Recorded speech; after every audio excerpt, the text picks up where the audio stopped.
एक बार की बात है, एक आदमी जो अभी अभी मूर्ति बनाना सीखा था, वो अक्सर अच्छे और बड़े पत्थरों को देखकर सोचता था कि इनमें से किसी एक पत्थर को तराश कर भगवान की सुंदर मूर्ति बनाई जाए। एक दिन वो जंगल के रास्ते से गुजर रहा था, तभी उसकी नजर एक बड़े से पत्थर पर पड़ी। उसे देखते ही उसके मन में वही ख्याल आया कि क्यों न इसी पत्थर से भगवान की मूर्ति बनाई जाए।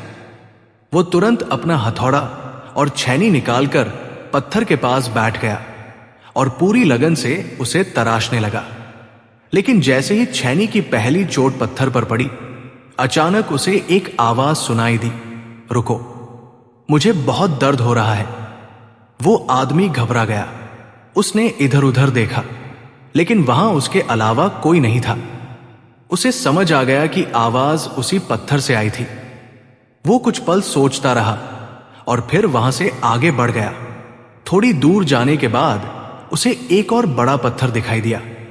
उसने सोचा, शायद इससे मूर्ति बन सकती है। उसने फिर अपना सामान निकाला और उस पत्थर को तराशना शुरू कर दिया।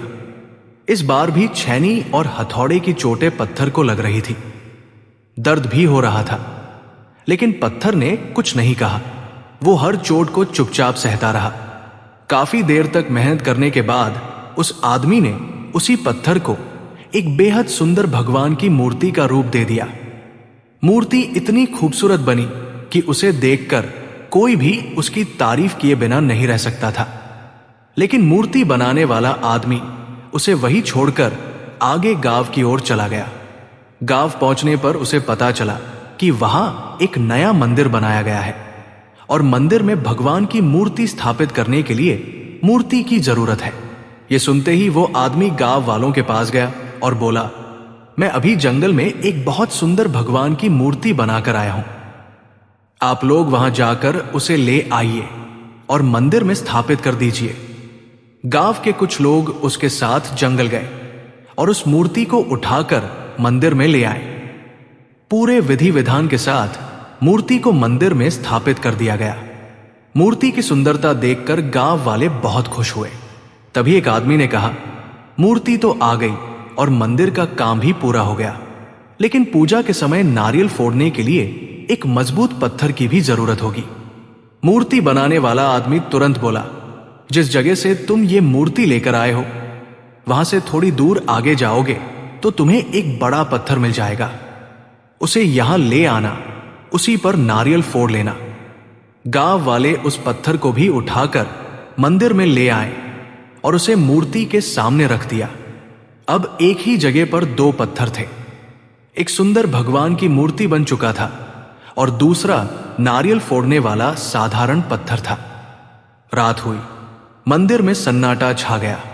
तभी दोनों पत्थरों के बीच बातचीत शुरू हुई। नारियल फोड़ने वाले पत्थर ने मूर्ति से कहा, तुम कितने भाग्यशाली हो। लोग सुबह शाम तुम्हारे सामने हाथ जोड़ते हैं, तुम्हें फूलों से सजाते हैं, तुम्हारे ऊपर चंदन लगाते हैं और तुम्हारी पूजा करते हैं। और मेरी हालत देखो, लोग आते हैं और मेरे ऊपर जोर जोर से नारियल फोड़ते हैं। हर बार चोट लगती है और बहुत दर्द होता है। आखिर मेरे साथ ही ऐसा क्यों? मूर्ति कुछ देर शांत रही, फिर बोली, क्या तुम्हें वह दिन याद है जब मूर्तिकार पहली बार हमारे पास आया था? पत्थर बोला, हां याद है।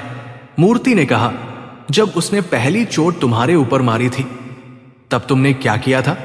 पत्थर बोला, मैं दर्द से डर गया था और मैंने उसे अपने ऊपर चोट करने से रोक दिया था। मूर्ति ने कहा, और जब वही आदमी मेरे पास आया तब मुझे भी दर्द हुआ था। मेरी भी इच्छा थी कि मैं उस दर्द से बच जाऊं, लेकिन मैंने हर चोट को सहन किया। छैनी की चोट लगी, हथौड़े की चोट लगी, मुझे तोड़ा गया, घिसा गया और बार बार तराशा गया, लेकिन मैंने हार नहीं मानी।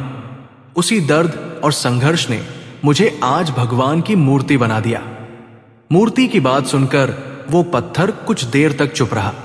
फिर मूर्ति ने कहा, अगर उस दिन तुम भी उन चोटों को सहन कर लेते तो शायद आज मेरी जगह तुम होते और मैं तुम्हारी जगह।